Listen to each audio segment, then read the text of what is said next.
When an arrogant billionaire heiress mocked a middle-aged black janitor, she smirked and said, "If you can play that piano, I'll marry you." She had no idea what door she had just opened. That night would shake her world to its core. New York's skyline glittered like fire. Outside the Whitfield Grand Hotel, giant spotlights swept the sky as if searching for fallen stars, while cameras fired off bursts of light, capturing each practiced smile, each curated gown. Inside, golden chandeliers showered brilliance across the marble floors as a sea of designer dresses whispered past one another in carefully choreographed movements. It was the city's annual society fundraiser, where kindness was measured in pledges and charity glittered with champagne bubbles. And, as always, the men and women who had scrubbed and polished this palace until it gleamed were invisible, vanishing into the shadows of the stage they themselves had prepared. Down a quieter corridor, 42-year-old David Carter pushed his cleaning cart with the same precision that had carried him through nearly a decade on staff. His folded rags were stacked as neatly as sheet music, each placed exactly where it belonged.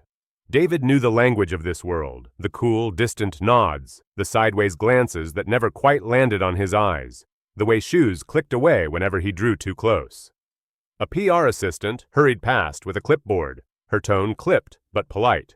"Let's make sure staff stay out of the camera's frame, thanks." She didn't mean it cruelly. It was simply said like an unspoken law, as if the light was meant only for a chosen few. Earlier, the hotel manager had offered his usual directive. "Dave, take the service elevator, okay? Don't cross the main hall while the photographers are out front." The friendly "okay" felt rehearsed, like a veneer pasted over the truth. They didn't want his name badge in the background of their glittering stories. As David pushed his cart along, a security guard matched his stride. The man's gaze wasn't openly hostile, just observant, scanning, trained to watch and to ward. David smiled, showing his staff ID. The guard nodded and moved on. Still, a faint trail of polished shoes echoed behind David whenever he drifted too near the main hall, as though the air itself had marked him for monitoring. On a low stage at the far end of the ballroom rested a Steinway Model D, its black surface reflecting chandelier light into a constellation of tiny stars. David paused. Not because he was tired, but because memory nudged him, memory of another life, when polished wood and ivory keys had been as familiar as breath. His fingers remembered, even if his life no longer allowed it. He turned away. Tonight, he was here to clean, not to play. The crowd surged around him. A socialite's diamond earrings sparkled as she raised her chin. When David brushed too close to the cameras, she said with a tight smile, "Excuse me, could you go around, please?" Another man waved dismissively, jingling his car keys. "Hey you, where's valet?" "Sir, I'm maintenance. Valet's at the front entrance," David answered calmly. The man grunted, "Ah," before his gaze slid off David's face, as though it had touched glass. David was used to it, how easily he became invisible in rooms like these. It was a survival skill. Move at the edges, slip around the camera's eye, circle columns like shadows. Never walk through a doorway first, so no guest had to pause for him. More than once, he'd heard someone mutter behind him, "Doesn't belong here." Not to him directly, just to the air shaped like him. David collected empty glasses, straightened ashtrays, checked napkins folded into crisp triangles. A veteran housekeeper, Mrs. Elaine Brooks, passed him quietly and placed a bottle of water on his cart. "Take a break, David. You've been at it all evening." "I'm fine, Miss Elaine." She lingered, eyes soft with concern, before moving on. From the grand doors, a new wave of guests entered to a choreography of lights. Cameras flared, sequins glittered, glasses clinked. And then came Madeline Whitfield, 40, draped in a scarlet silk gown that rippled like fire when she walked. Diamonds danced at her throat, at her wrist, each stone catching the light as if the world itself bent toward her. She glided to the microphone, her voice polished and commanding. "We are gathered tonight to remind one another that hope always has a place in our hearts. I trust you'll all be generous." The applause swelled, polite but distant, perfumed by the haze of champagne and Chanel. Meanwhile, the security guard still trailed David. No one had ordered him to. He simply did. Reflex. A human reminder that some bodies are always suspect, When David bent to retrieve an empty glass, he caught his own reflection in the gilded mirror. Navy shirt, black gloves, tired eyes that betrayed years of calm endurance. On the other side of the glass, donors smiled in soft focus, toasting their generosity. On his side, he was the man polishing the edges of their story until it gleamed. A young woman paused near him, her phone raised. "Sorry, could you move?" she asked, not glancing at his name tag. "Of course, ma'am. My name's David. I'll step aside." But his name slipped unnoticed, dissolving into the ballroom's background music. At the edge of the stage, he checked the tables, napkins aligned, glasses in place, ashtrays half filled. Another guard appeared with a stiff smile. "Sir, this area is for guests only." "I'll be out soon, just finishing up," David replied. The guard's smile wasn't unfriendly, just thin, like a sheet of glass. A default suspicion. Over the mic, the host announced the evening's schedule: speeches, an art auction, then a piano performance by a special guest artist. David's eyes flicked to the Steinway once more. From memory, his old teacher's voice whispered, "Don't count the keys. Feel the music." He shook his head. Here, feelings weren't part of his uniform. Invisibility was. A couple brushed by him, one pointing. "Hey buddy, spill over there." "Yes, I'll handle it right away." He moved swiftly, shoulders lowered, elbows tucked. Years of practice had taught him how to shrink into spaces, to become a ripple barely noticed on marble floors. In this room, presence was dangerous, absence was safety. But when a guest idly tested the Steinway, 3 scattered chords, a pedal pressed, the sound cut through David's chest.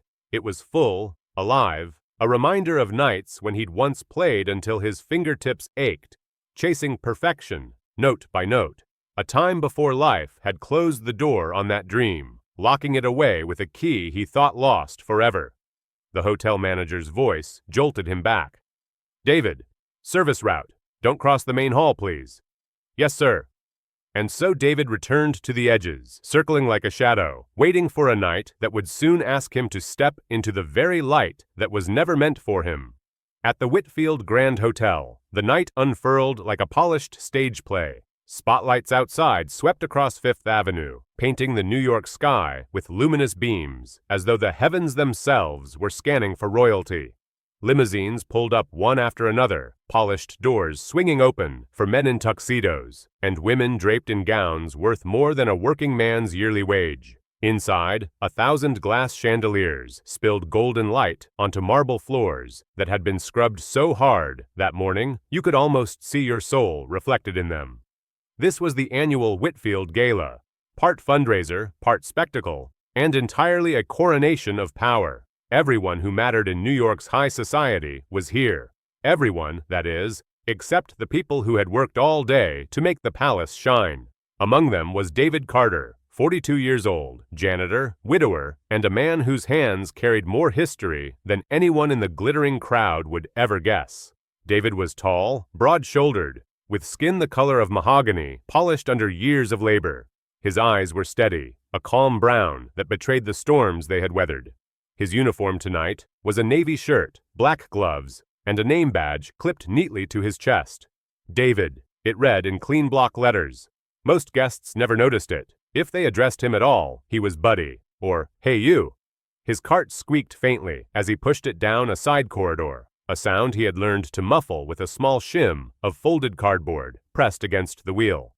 Even silence was part of the job. You kept yourself small, quiet, invisible.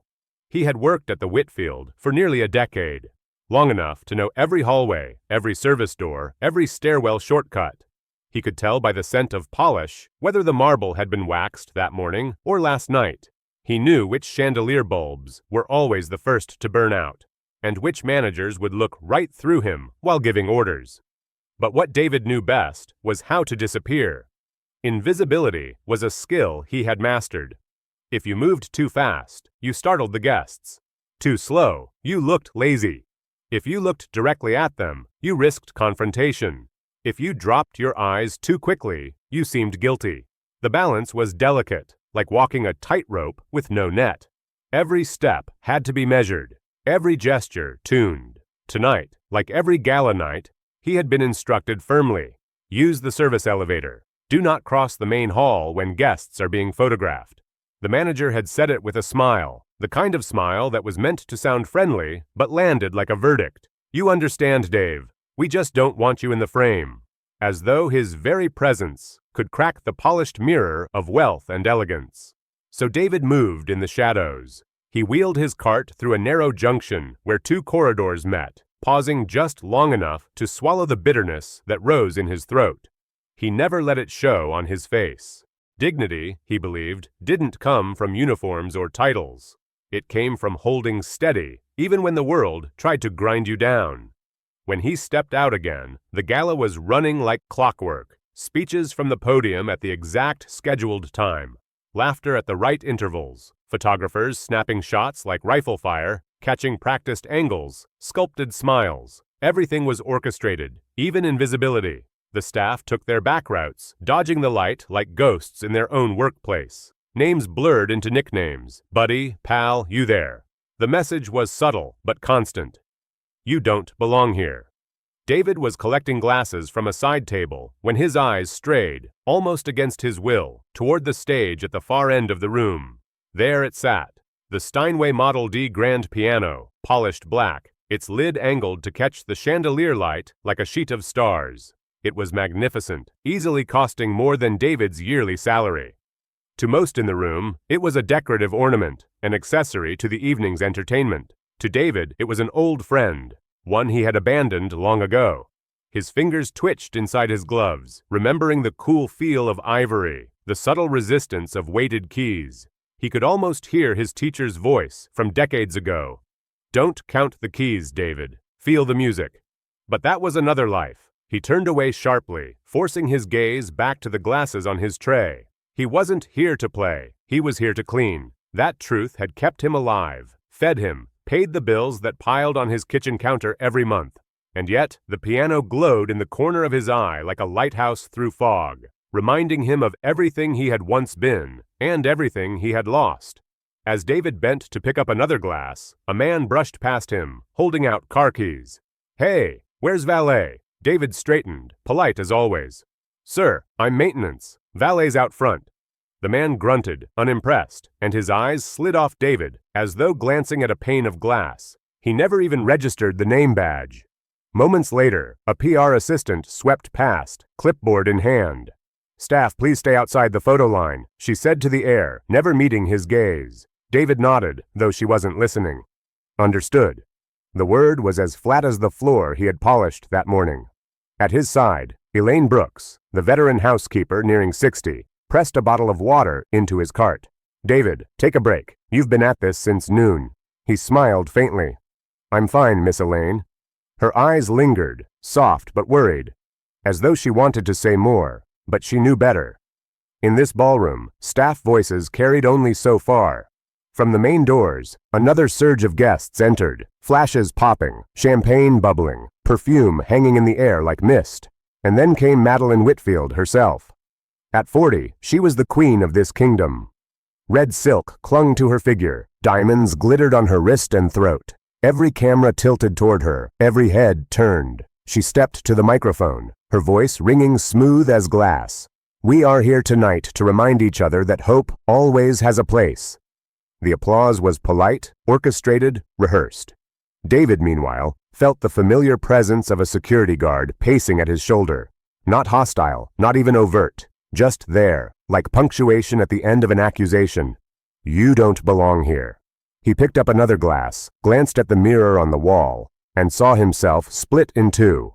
On one side, tuxedos, champagne, laughter, stories of generosity. On the other, a man in navy shirt and gloves, polishing those stories until they gleamed. He exhaled slowly, setting the glass on his tray. For years, he had lived like this, moving along the edges, shrinking himself so no one else would have to shift, to exist like a ripple, present everywhere, but gone from every frame. And yet tonight, for reasons he couldn't explain, the piano called to him like a memory too strong to ignore. As the service elevator doors slid shut behind him, he turned back one last time. The chandelier's light spilled across the Steinway's surface, pooling into a quiet glow that seemed to wait for him. David Carter stood still for half a heartbeat, exhaled, as though setting a small stone into a river, and pushed his cart inside. The door closed with a soft metallic sigh. The night was still young. The gala's machine was humming smoothly. But the shadows had shifted. Somewhere, in the depths of the ballroom, the story was already changing course. The Whitfield Grand Hotel ballroom gleamed like the inside of a jewel box. Every corner reflected light. Every glass was topped off. Every surface radiated wealth. To the invited guests, it was a temple of luxury. To David Carter, pushing his cart along the perimeter, it was a minefield where one wrong move could trigger a chain reaction. From the stage, Madeline Whitfield was the axis around which the evening spun.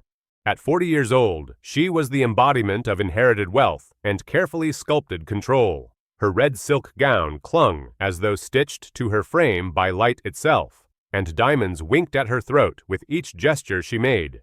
She was tall, poised, and trained to move, with the kind of precision that made photographers sigh with relief. No bad angles, no wasted frames. Her voice carried easily over the microphone, firm, polished, and practiced.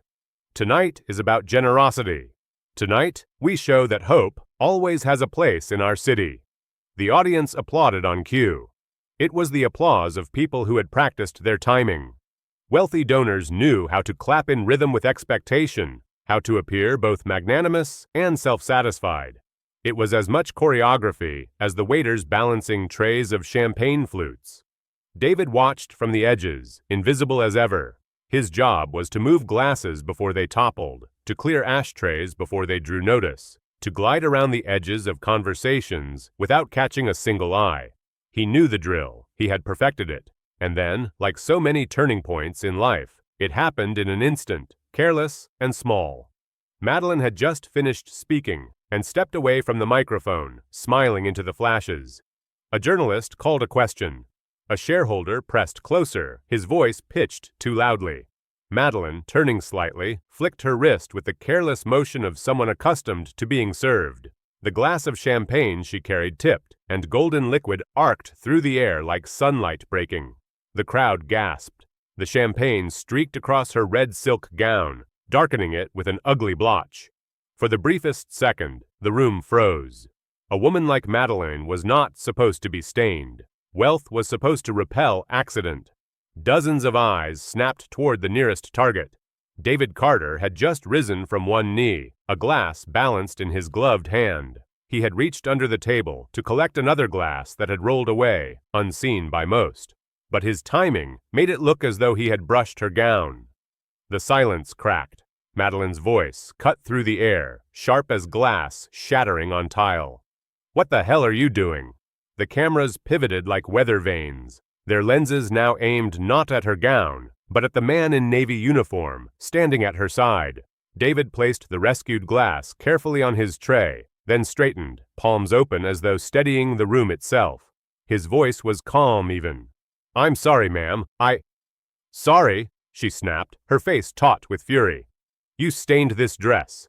Do you have any idea how much it costs?" The question was not an invitation for an answer.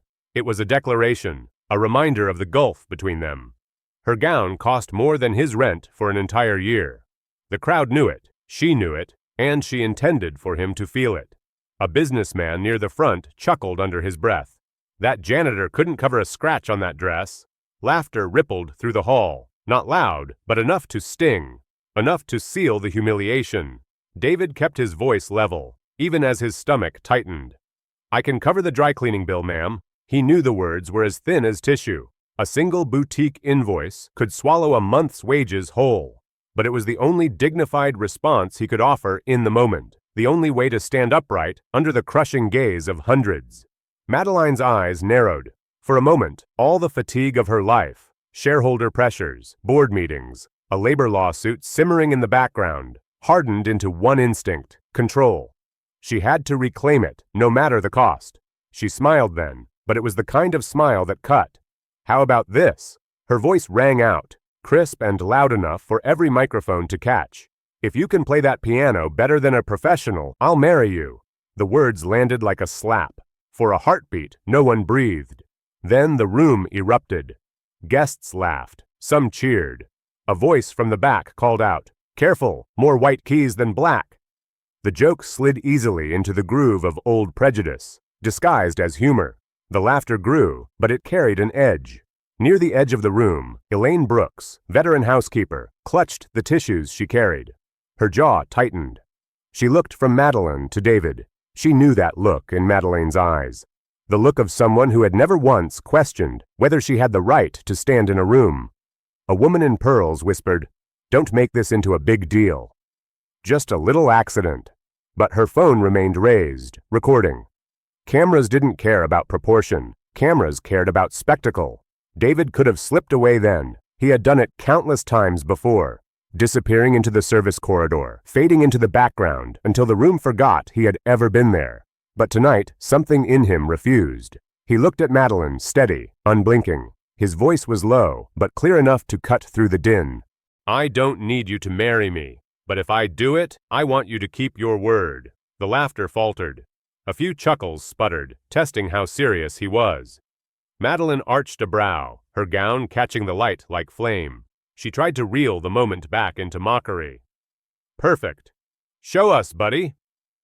That word, buddy, landed like a stamp, another way to avoid saying his name, another way to remind him in the room of his place. A man's voice rang out. "500 if he plays a whole piece without a mistake." Another chimed in. "1,000 if he lasts more than 30 seconds. Bills fluttered from wallets. Excitement spread. Not admiration, not respect, but the thrill of betting on a man's humiliation. The PR woman shot Madeline a nervous glance. For a second, her brow furrowed. But then came a thin smile. If framed correctly, this could go viral. A clip of the janitor at the piano could boost reach, build sympathy for Madeline's generosity. Madeline's mind ticked through the calculations. Risk charts, donor reactions, tomorrow's headlines. If he failed, the room laughed, and she controlled the spin. If he was decent, she could frame it as a discovery of hidden talent. Either way, she stayed at the center. But she hadn't accounted for one thing, the quiet gravity of a man with nothing left to lose. David shook his head when the money was thrust toward him. "I'm not taking your bets." Madeline tilted her head, feigning patience. "Then what do you want?" "Just one thing." His voice cut clean through the chatter. "If I do it, you'll remember every word you just said in front of everyone here." Silence rippled, thin but sharp. Madeline laughed, longer this time, covering hesitation with practiced ease. "Deal, plenty of witnesses here." She gestured to the Steinway, her diamonds flashing. "That piano. The whole city's ready to watch you." Security stepped closer, trailing David like shadows. At the far side of the room, David Chen, the critic, folded his arms. He studied the scene with sharp eyes, noting how quickly cruelty could disguise itself as entertainment. He looked at the Steinway, then at the janitor. Something in him stilled. He wanted to see what would happen when spectacle met substance. The crowd pressed closer, phones raised, bets placed, laughter simmering. The air thickened with the scent of expensive perfume, champagne foam, and the unmistakable tang of blood in the water. And at the center stood David Carter, not shrinking, not apologizing, but unfolding into his full height. He set his tray on the nearest table. He peeled off his gloves, folding them neatly, a soldier laying down armor. Then he looked directly at Madeline Whitfield. "My name is David," he said, his voice carrying enough to reach the first row. "Not Buddy." The noise dipped, not gone, but dimmed, like the lowering of a chandelier before a performance. And as he turned toward the Steinway, the crowd followed, their laughter thinning into a hush of anticipation. This was no longer a joke. It was the beginning of a reckoning. The air in the Whitfield Grand Hotel ballroom had shifted. A quiet kind of tension settled like dust before a storm, thick and heavy. The laughter, which had once flowed freely around Madeline Whitfield's careless dare, began to wane. Guests looked from one another, unsure whether they were supposed to laugh or wait, unsure whether this moment was still part of the spectacle or something else entirely. David Carter stood at the edge of the stage, his back straight, his body shifting into a kind of stillness that made even the murmurs of the crowd seem distant. His eyes were locked on the Steinway Model D, its polished black surface catching the flickering light from the chandeliers above. the notes of the dare still echoing in the back of his mind. If you can play better than a professional, I'll marry you. It was a joke, a cruel one, no doubt, but a joke all the same. But in David's mind, this moment had already shifted. What had started as an insult was now a trial. And trials, no matter how improbable or unfair, were where David had always found himself most at home. He didn't fear them. He was a man who had learned to live through them. Around him, the buzz of speculation began to swell. Guests whispered, some smirking, others genuinely curious. The cameras followed his every movement, their lenses trained on him like predators, scenting blood in the water. They wanted a spectacle. They wanted him to fail. They wanted to see the janitor falter in the face of the polished, untouchable world that surrounded him. David had never been one to run from a challenge, not even one that seemed so plainly set up for his defeat. He didn't care about the money, didn't care about the humiliation he'd already endured. All he cared about now was the promise he'd made. If he succeeded, Madeline would keep her word, in front of all of them. The piano waited for him, unblinking, as if daring him to prove that the music could speak louder than the laughter. He moved forward slowly, deliberately. His feet were quiet on the marble floor, but each step seemed to reverberate in the heavy silence that had taken over the room. The weight of 1,000 eyes pressed down on him, and yet he moved with the ease of a man who had spent years walking in rooms that had never been meant for him. When he reached the piano, he didn't hesitate. He wasn't a man who hesitated anymore. His hands, wrapped in black gloves, hovered over the keys for a moment, almost as if checking to make sure they were still there. The sounds of the room faded into the background. All that existed was the piano. It was his connection to the past, the one thing that had always given him a sense of purpose beyond survival. David had been a different person once, before the late nights, before the illness that had taken his mother, before the weight of bills and broken dreams had forced him to leave the conservatory behind. But the music had never really left him, not entirely. And tonight, in this room full of high society faces and flashing cameras, it was returning to him in a way he hadn't anticipated. With a deep breath, he placed his hands on the keys, and for the first time that evening, the sound of his own heartbeat seemed to align with the notes. The first note he played was delicate, almost tentative. It was soft, but it rang clear and true. Then another, this one a little bolder. The sound of the piano filled the space between him and the audience, the cool, measured tones slipping through the air like water over stones. The crowd, still waiting for the inevitable misstep, held its breath. David's fingers danced over the keys, careful but confident. Summertime, a piece that had lived inside him for years, a piece he had first learned as a child, back when the world had seemed simpler, before life had hardened him into someone who knew how to survive without being seen. He played the melody with the tenderness of someone rediscovering a lost love. There was nothing flashy in his performance, no grand gestures, just pure, quiet music. Each note seemed to hang in the air longer than the last, and in that silence, something else began to unfold. The crowd shifted. What had started as mockery was now tinged with something else, something approaching awe. Madeline stood on the sidelines, her smile faltering as she watched him play. This wasn't part of the plan. The piano was supposed to be the punchline, a tool for reinforcing her control over the room, over him. Instead, it was turning into something more, something that demanded respect. David Chen, the music critic, leaned forward, his eyes narrowing as he listened. He was no stranger to talent, no stranger to performances that went beyond the surface. He had been prepared to watch a train wreck, but instead he found himself drawn into the quiet power of David's playing. There was no flash, no pretense, just a man and a piano. Around him, the whispers grew louder, the phones lowered. No one expected this. No one expected him to rise above the ridicule, to transform a mockery into an act of grace. But that was what was happening. Slowly, imperceptibly, David was changing the narrative. As the final notes of Summertime hung in the air, David took a breath and let the last of the sound linger, like a whisper fading into the night. For a moment, there was nothing but silence. The room had shifted once again, this time not to a more comfortable space for the wealthy, but into one where something unexpected had occurred. Dignity had arrived. Madeline's eyes flickered, her smile gone now, replaced by something colder, more calculating. She had never anticipated this. A man like David wasn't supposed to have the power to reshape the room with a simple melody. A man like David wasn't supposed to make her question the game she had set up so carefully. A few scattered claps broke the tension, and then a ripple of applause spread through the room. It wasn't the wild, over-the-top cheering she had expected from a performance. It was quieter, more respectful. They were acknowledging something else. Madeline clenched her jaw. She had to regain control. She had to remind them of who she was in this room. "Well, that was charming," she said, her voice smooth, though it carried the bite of someone who had just had the rug pulled out from under her. "But this is a party, not a concert. Let's see if you can do something a bit more impressive." The challenge had changed. It wasn't about his musical talent anymore. It was about bending him back into submission, making sure the room still saw her as the one in charge. But David didn't back down. He looked at her once more, steady as ever, and nodded.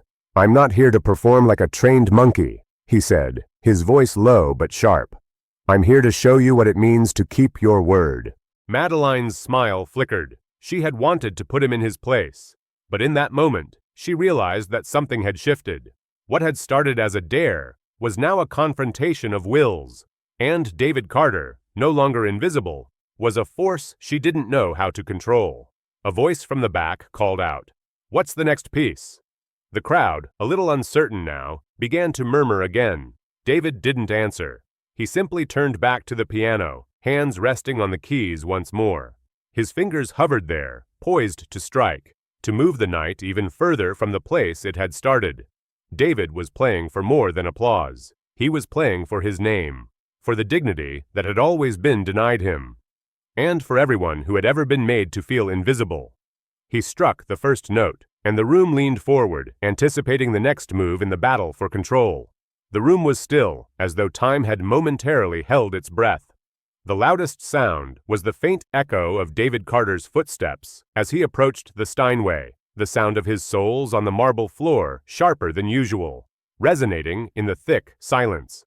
For a brief moment, the ballroom, the glittering chandeliers, the flashing cameras, the polished faces, seemed to fade into the background. There was only David and the piano. His movements were measured, careful, like a man who had walked many tightropes and knew that a single misstep could unravel everything. He stood there, just for a second, his hands hovering over the piano keys, his fingertips a mere breath away from touching them. It was as if he were gathering his thoughts, summoning every ounce of his being into the moment that would define him. It had started as a mockery, it had started as a joke. A billionaire heiress, no doubt used to having the world bend to her will, had thrown out a challenge with all the carelessness of someone who had never had to fight for anything. But now the dare had turned into something else, something with stakes higher than the wealth on display in the room, something with roots deeper than the humiliation that had originally pushed him onto that stage. David had never planned for this. He had never planned to be the center of attention at a gala full of powerful people. He had never planned to play for a crowd that up until now had ignored his very existence. But now he stood there, ready to perform not just for Madeline, not just for the guests who had already placed their bets and raised their glasses, but for himself, for a version of him that had been buried deep in the past. He could hear the low murmur of the guests at the edge of the room, their voices blending into the soft background hum of the gala. They didn't know what to expect. Some still believed it would be a failure, a spectacle of mockery. Others had started to look at him differently, their curiosity piqued. What would he do next? David's hands were steady, despite the weight of the moment pressing down on him. His fingers, now bare of gloves, hovered over the keys for a heartbeat. The sound of the piano seemed to rise up to meet him, pulling him in as if calling him home. It was like coming back to an old lover after years apart, the familiarity both comforting and daunting. He placed his right hand on the keys, the feel of the ivory smooth and cold beneath his fingers. The left hand followed, grounding him with a subtle weight. With a deep breath, David struck the first note. It wasn't loud, wasn't commanding. It wasn't a flamboyant chord to announce the start of something grand. No, this was a single, delicate note. Soft, almost fragile. A whisper that slid into the space around him and seemed to touch the air itself. The sound was so pure, so quiet, that it felt like the room held its collective breath. Madeline's eyes darted toward him, her mouth slightly open, her body tense, as if bracing herself for something far more dramatic. She had expected the janitor to fumble, to stutter through an unfamiliar piece, with the clumsiness of someone who didn't belong here. She had not expected him to play like this, like someone who had spent their life with music, who understood the weight of a note, who could use the piano as a language all its own. The silence in the room stretched, deepened. David's fingers moved effortlessly across the keys, a fluid motion that seemed to dissolve the tension hanging in the air. It wasn't flashy. There were no grand gestures, no showy runs that would capture the attention of every eye in the room. Instead, each note he played felt deliberate, considered as if he were choosing each one carefully, pulling them from a deep, well-hidden place. It was as if the piano had become an extension of him, a conversation, not a performance. He played Summertime, a piece so familiar, so tied to the early days of his training, but tonight it felt different. It felt like something personal. The cool, languid rhythm of the song flowed from his hands, like the warmth of a summer evening after a long, hard day. The melody lingered in the air, spreading out like soft light, casting shadows in the corners of the room, making everything feel a little more intimate. The guests were still for a long moment, almost as if they had forgotten how to move. The laughter that had once been so rampant was gone, and in its place, a quiet, tentative respect. They weren't laughing anymore. They weren't cheering for a joke. No, this was something else entirely. This was something they weren't sure how to respond to. David didn't need to look at the audience. He didn't need their applause. This was about something else. For the first time in years, he was playing not for anyone's approval, not for a paycheck, but for himself. He played as if the music were the last thing that truly belonged to him. The piano responded in kind. The notes swirled around him, filling the space with something warm and full, something that both gave and demanded. The sound echoed off the marble floors, off the walls lined with portraits of the rich and powerful. And for a moment, it felt like the music had swallowed the room. The murmurs of the crowd faded into the background, lost beneath the weight of the music. For a brief, precious second, David was no longer the janitor, no longer the invisible man in the background. He was David Carter, a man who had once dreamed of making music his life, a man who had found a way to reclaim that dream even in the most unlikely of places. Then, as the last note of Summertime hung in the air, there was nothing. For a heartbeat, the entire room was silent. It wasn't the awkward silence that followed a failed performance. It wasn't the uncomfortable pause before the inevitable laughter or pity. No, this silence felt different. It felt charged. It felt like something important had just happened, something that had shifted in the room that no one was ready to name yet. David let the sound of the piano fade, the last note dissipating into the air like the final whispers of a storm passing. He didn't rush to break the silence. He didn't need to. This moment was his, and for the first time, the room had no choice but to let him have it. Madeline's gaze flickered between David and the guests around her. She hadn't expected this. She had expected the room to laugh at him, to mock him as they had always mocked those who weren't part of their world. But instead, they were looking at him as though they saw something in him that they hadn't seen before. They weren't looking at a janitor anymore. They were looking at a man. Her fingers tightened around the glass of champagne she had been holding, the liquid now warm and forgotten. Her chest tightened, her control slipping away with every second. She opened her mouth to speak, to regain control of the room, but her voice was caught in her throat. David took a slow, steady breath, his hands still resting on the keys, not for the applause, but for the sense of completion that came with being true to himself. The room, once filled with whispers and judgments, now seemed to hum with something else, something unspoken but undeniable. It wasn't just the sound of music that had changed the air. It was the sense of dignity that had settled in the space, dignity that had been earned in quiet moments, in the unseen corners of the world. As the last echo of the final note faded, David lifted his hands from the keys, his fingers trembling slightly, not from fear, but from the weight of what he had just done. And for the first time that night, the room wasn't just watching him. They were listening. The moment of silence that had followed David's first performance lingered, not merely in the air, but deep within the hearts of those in the ballroom.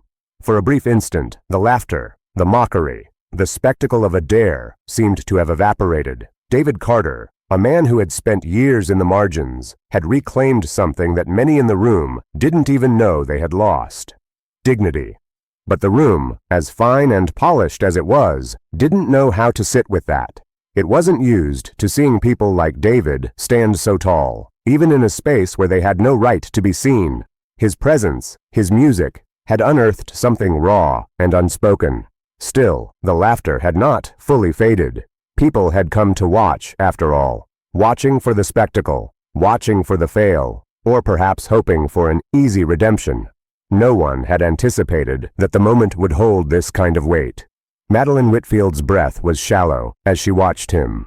The sharp edges of her smile wavered for the briefest of moments, something flickering behind her eyes, a mix of surprise, irritation, and an uncomfortable realization that things weren't going as planned. David Carter, the janitor who had once been relegated to the shadows, had just shown her, and everyone else, that he was more than the role they had cast him in. And so the applause came, not the wild, reckless cheer of a crowd fully swept into the moment, but a cautious, respectful clapping, unsure of itself, as though the crowd was still trying to figure out what exactly it had just witnessed. It was light at first, but it grew slowly, like a tide pulling them in. A few patrons stood, then sat back down. The critics remained silent, watching the unfolding scene like an important moment in a play. David didn't acknowledge the applause. He didn't even look at the crowd. His hands remained gently resting on the piano keys, fingers poised, waiting for something. And then it came. The challenge was no longer about proving he could play. The challenge was about showing them that he was not merely a performer, but an artist. This was his moment, one that was far bigger than the mockery they had turned it into. He wasn't here to entertain them. He wasn't here to follow their script. David had long ago abandoned that role. He lifted his fingers from the keys for a moment, letting the faint echoes of his previous piece linger in the room. The music he had just played was soft, tender, nostalgic. Summertime, a melody that breathed warmth into the chilled room. But now, as the echoes settled, a new weight hung in the air. David had something else to say, something else to prove. Slowly, deliberately, he shifted his posture. His body seemed to grow taller, the weight of the world still firmly anchored in his chest, but now lifted by a sense of purpose that the guests couldn't ignore. Madeline's sharp gaze followed him.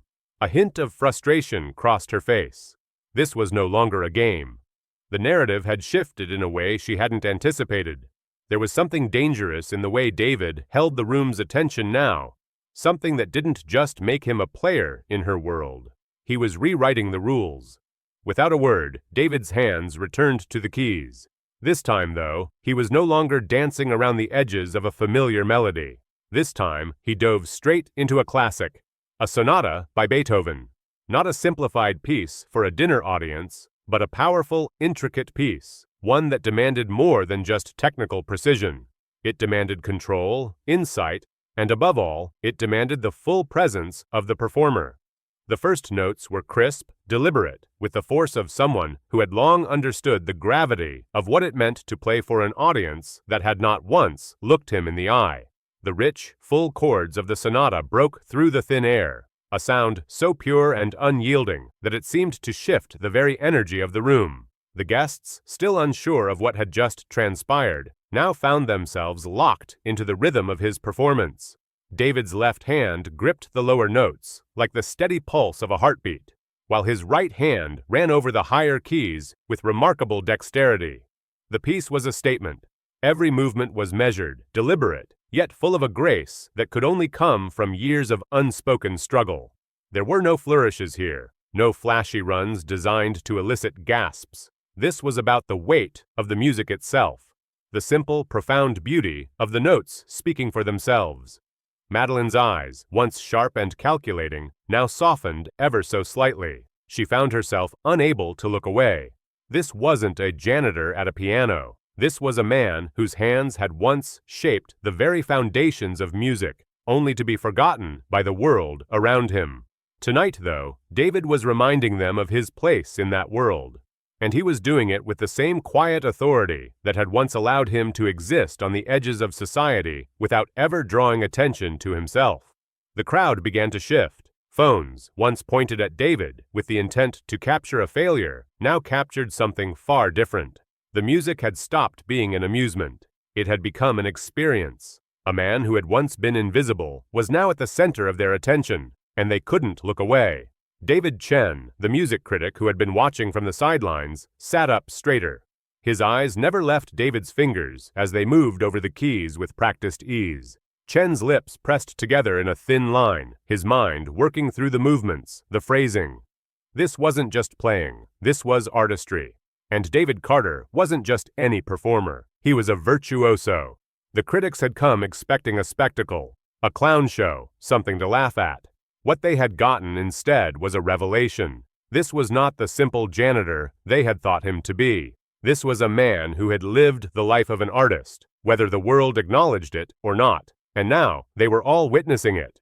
The crescendo of the sonata filled the room, rich and powerful, each note reverberating against the walls, as if the piano were speaking on its own. The crowd was silent now, caught in the sweep of the music. It was clear David had already won. For the first time that night, Madeline stood still. The room had been hers, a carefully constructed world where wealth and power were the only things that mattered. But now, the very foundations of that world were shaking. David Carter was no longer the janitor, he was the center of the room. The applause, now deafening, came not because he had played for their entertainment, but because he had shown them something they had failed to see. When the last note finally fell, there was a brief, absolute silence. It was the kind of silence that only comes after something monumental has happened.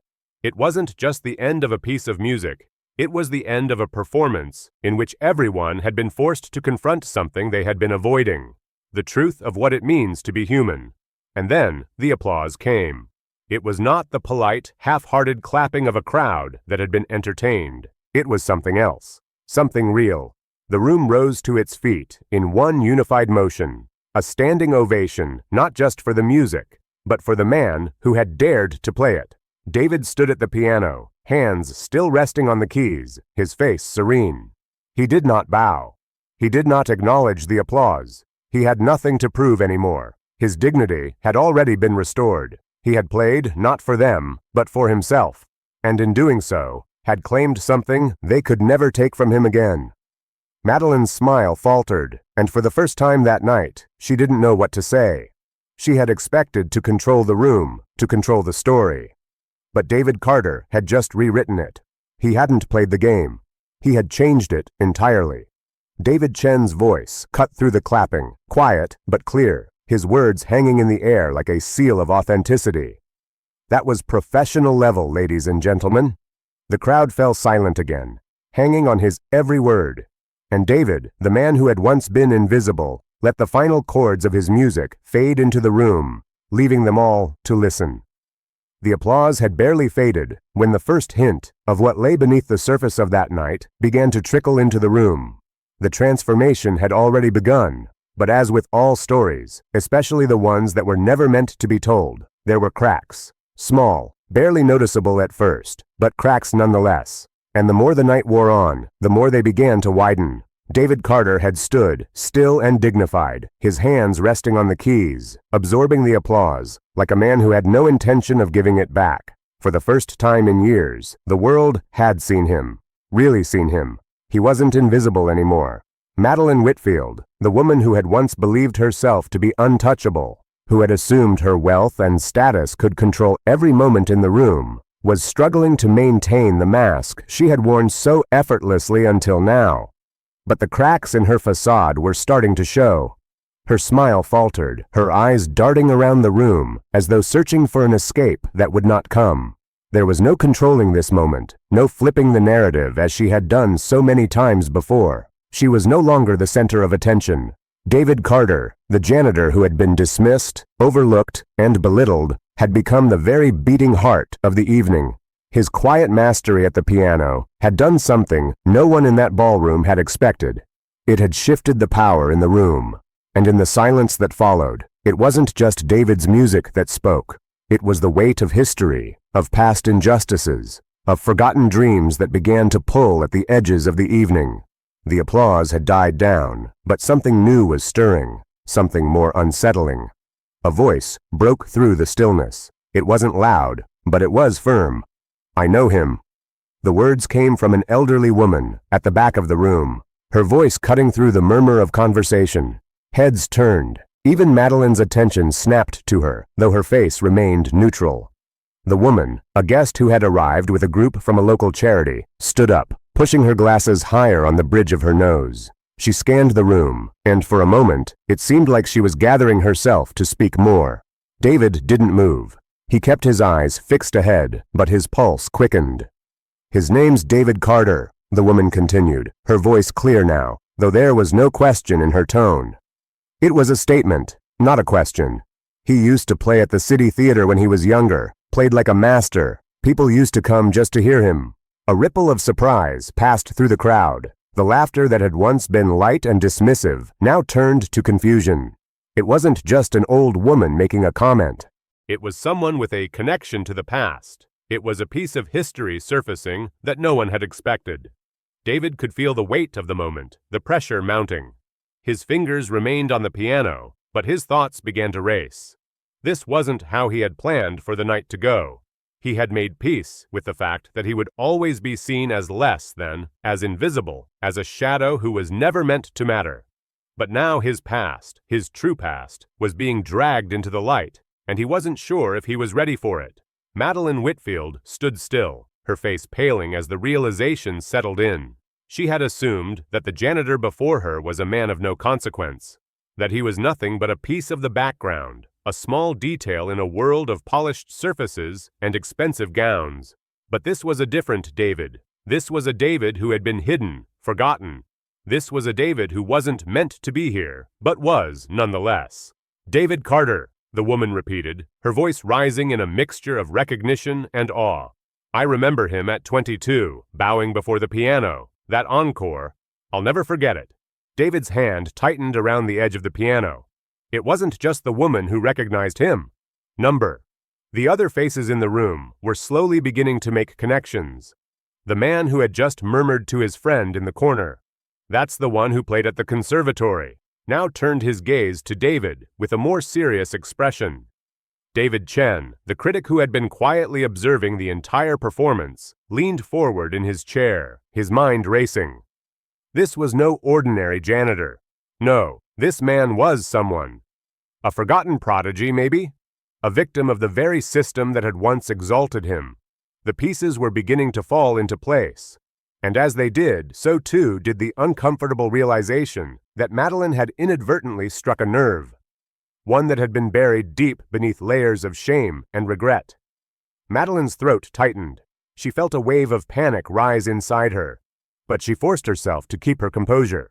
The voices in the room, rising now in waves of shock, curiosity, and murmurs of surprise, were not going to let her slip away from this. She had made a mistake, and it was too late to undo it. As the room buzzed with realization, David finally turned to face the crowd. His hands fell to his sides, and his shoulders squared. He was no longer a janitor in a uniform. He was a man, and his story, the story of a talent left to waste, was beginning to unfold in front of everyone. "I left," he said, his voice low but steady. The crowd fell silent, the hum of conversation stilled by the force of his words. "I left because music became something I could no longer afford. It became a reminder of everything I couldn't have, everything I lost. I left because I needed to survive, I needed to eat, I needed to make rent." Madeline's breath caught. The weight of what she had done, the weight of this truth, sank in like a stone in her chest. This wasn't just a mistake anymore. This was a reckoning. David continued, his gaze locked on her now. "I wasn't the only one who had to leave. I wasn't the only one who had to sacrifice their dream for survival. And I wasn't the only one forgotten, because I didn't look the way you wanted me to. The room was still, save for the slow shuffle of chairs, as people shifted uncomfortably. This was not the story they had come to see. This was not part of the plan. But there it was, the truth, raw and undeniable. Madeline's world of wealth, status, and control had been built on a foundation of exclusion, a foundation that had overlooked people like David for years. She had seen him as part of the scenery, a man who could be dismissed with a glance. But now, the tables had turned. She was no longer in control. The room, the very air around her, had shifted its focus. It was no longer a space for the rich and the powerful.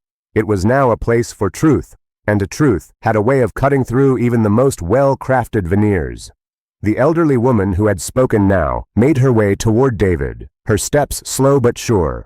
She placed a hand on his shoulder, her voice filled with admiration. "You were always meant to be more than this, David. You've always been more." David closed his eyes for a moment, the weight of her words settling over him. He nodded but said nothing. There was nothing left to say. He had done the impossible.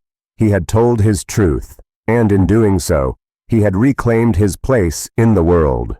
Not as a janitor, not as a background player, but as a man with a name and a story that deserved to be heard. The ballroom was no longer the grand, polished stage it had been just hours ago. Now, it felt more like a stage for something raw, something real. The guests, those once so confident in their roles, wealthy patrons of the arts, polished PR professionals, influential socialites, were all gathered in a kind of stunned silence. The same guests who had laughed, who had dismissed David Carter with a glance, now watched him as though he were a figure from a story they had never truly understood. David stood, calm and unwavering, at the center of it all. His face had softened, the fire of his music still lingering in the air, but now something else burned behind his eyes. He wasn't just a man reclaiming his past. He was reshaping the present. He was giving the people in that room a chance to see what had been hidden from them, a chance to understand the depth of the damage they had allowed to fester in their midst. He wasn't just performing anymore. He was confronting them, no longer the janitor, no longer the invisible figure. He was a man who had reclaimed his power, and in doing so, he had flipped the balance of the evening entirely.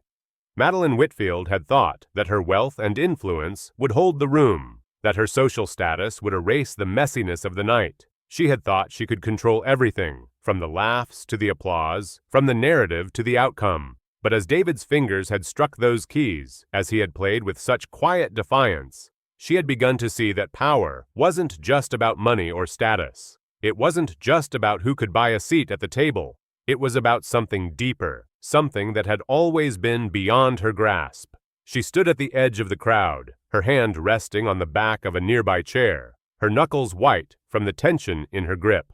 Her mind raced, but her body remained still.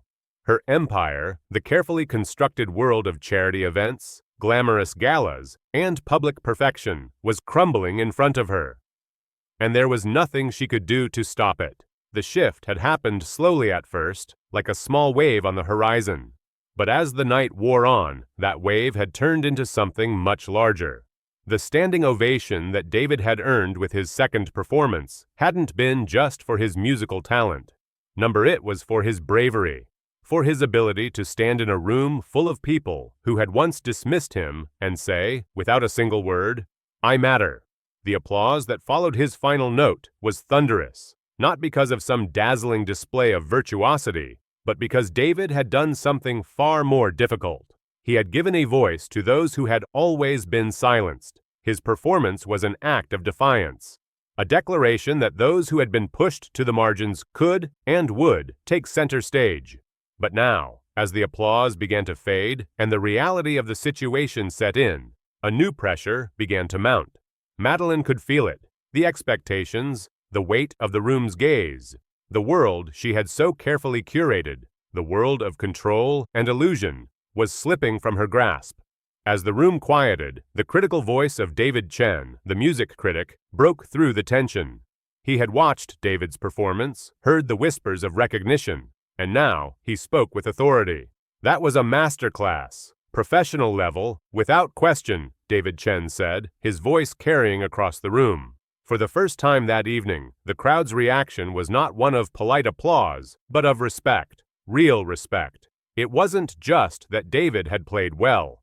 It was that he had earned their attention. He had commanded the room without a single word, without a single demand. He had done it through the music and through the strength of his quiet resolve. But Madeline, still standing at the edge of the crowd, felt the full weight of the reckoning that was coming for her. This wasn't just about the bet, the dare. This wasn't about whether she would honor her word and marry a man she had dismissed as the help. This was about something far larger. This was about a system, one that she had helped uphold, where people like David were invisible, where power was dictated by appearance, by wealth, by birthright. And David had just shattered that illusion in a way that left her with nowhere to hide. Her mind raced through all the calculations she had made up to this point. She could spin the narrative. She could change the story. There was still time, wasn't there? But as her eyes met David's, his gaze unwavering, calm, but unyielding, she felt the ground shift beneath her feet. She wasn't sure if it was the truth or the force of his presence. But in that moment, she knew she couldn't control this. She couldn't control him. David had already taken control of the evening, and in doing so, he had taken control of her wealth, her influence. None of it mattered now. The narrative had shifted. This was no longer about a rich woman's joke. This was about accountability. And David, who had never been given the chance to stand tall, was now holding her accountable. The silence in the room was palpable. Everyone was waiting for Madeline to do something, waiting for her to try to regain control. But there was no easy escape. The guests, now fully aware of what had just transpired, shifted uncomfortably in their seats. They were caught between the narratives of the past, the ones that had made them comfortable, and the uncomfortable truth unfolding in front of them. David took a step forward, his voice cutting through the tension. His words were simple, but they carried the weight of years of silence, years of being pushed aside. If you're going to keep your word, keep it in front of everyone. Don't spin this. Don't make it another game. Make it real. Madeline's breath caught in her throat. For the first time that night, she saw the full weight of the truth.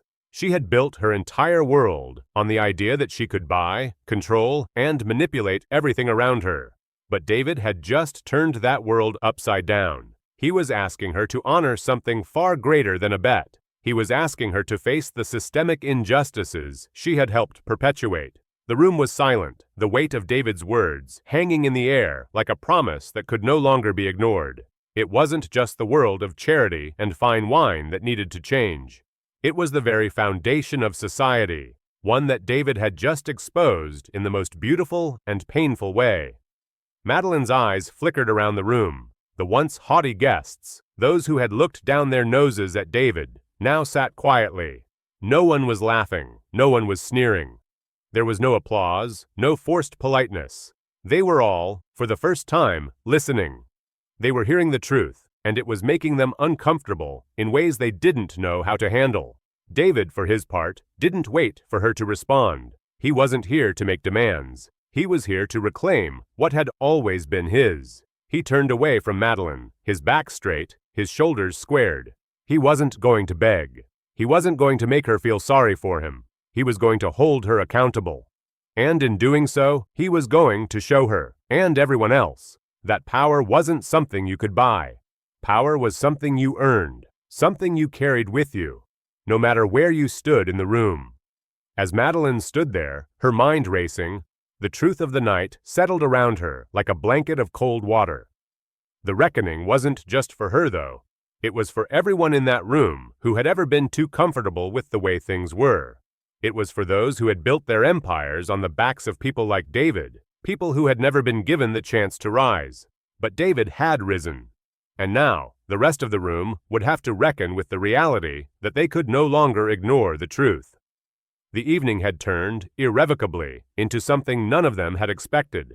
As the last of the applause died down, and the echoes of David's performance faded into the corners of the grand ballroom, something deeper settled in the room, something that lingered, unanswered.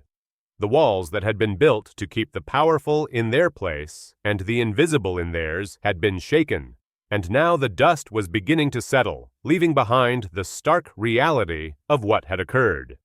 David stood at the piano for just a moment longer, his hands resting lightly on the keys. The performance was over, but the real work, the real transformation, had just begun.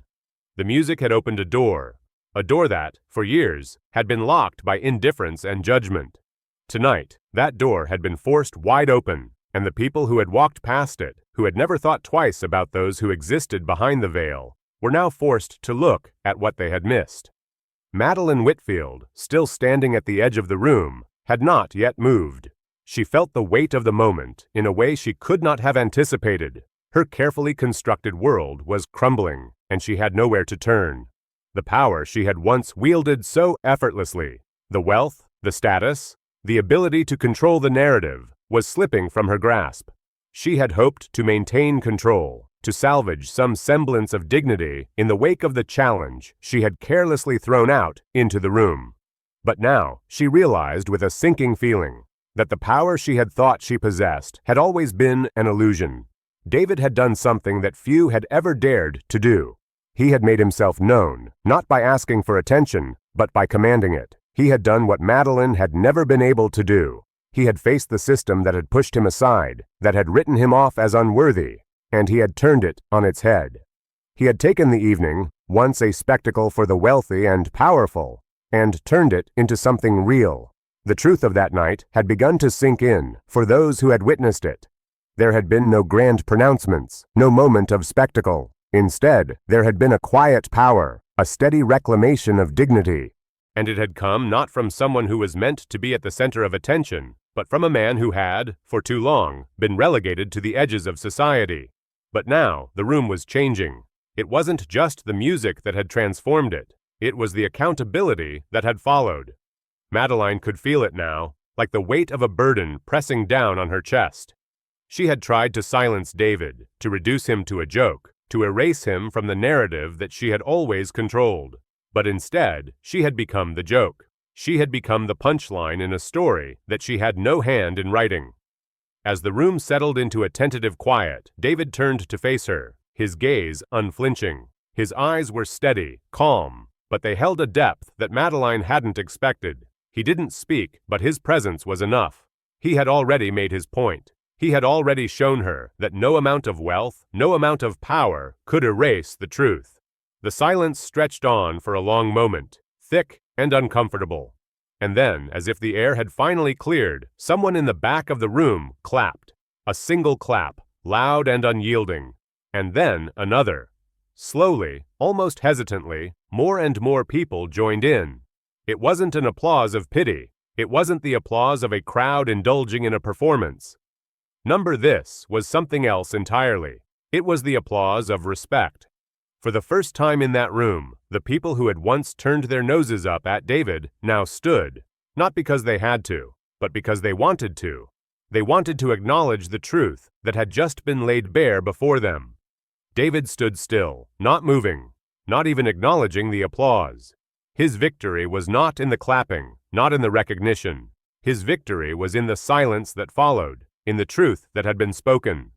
He had never asked to be seen, but tonight the world had seen him, and they had seen more than just the janitor.